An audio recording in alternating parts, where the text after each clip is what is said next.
Des plus petits aux plus gros déchets, rien n'échappe à la vigilance des bénévoles, des adultes mais aussi des plus jeunes. Ils étaient une trentaine sur le littoral de Sainte-Anne. Objectif, effacer toute trace humaine de ces paysages naturels. Pour l'instant, je me suis occupé uniquement d'un petit carré allez, on va dire de 20 mètres carrés dans les rochers où les gens avaient pris la mauvaise habitude de jeter leurs déchets, toutes sortes de déchets végétaux et encombrants. Il y a des WC usagés, des roues, des chaises cassées, des tables, plein de choses, des gravats, et puis beaucoup de ferraille, ce qui est un danger en plus pour les gens qui veulent se balader sur les rochers. Si on arrive à fédérer toutes les âmes de bonne volonté pour rendre au moins les abords propres, je crois qu'on va gagner. Une lutte contre la pollution qui se solde par des dizaines de sacs d'ordures récoltés sur terre mais aussi en mer. Ceux-là sont du fond de l'eau. Il y a une partie à terre sur les bords, en fait, là où il y a les rochers.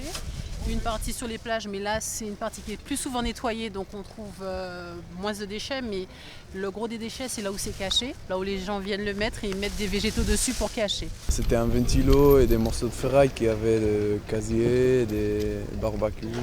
Et ça vient juste là, c'était accroché au rocher. En tenue de plongée ou en kayak, les activités nautiques deviennent de véritables parcours anti-pollution. Dans ce club de plongée, le nettoyage des plages passe avant tout. C'est d'ailleurs avec son petit bateau qu'Aline sillonne les côtes à la recherche des déchets. Là, dès le bord de plage, vous avez déjà pas mal d'objets à ramasser, des gobelets, des bouteilles.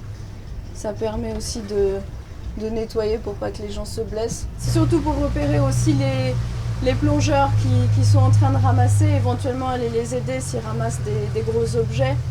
Et puis ramasser au fur et à mesure les sacs qui se remplissent. Au large, les recherches se poursuivent en kayak. Des chaises, des cages de ventilo, des canettes de soda. La mer est très sale. Peut-être dans 10 ans, 20 ans, si on continue comme ça, on ne pourra pas se baigner. Ils vont nous dire que la mer est trop polluée. Plusieurs heures de nettoyage fructueuses pour que les générations futures connaissent elles aussi les paysages martiniquais.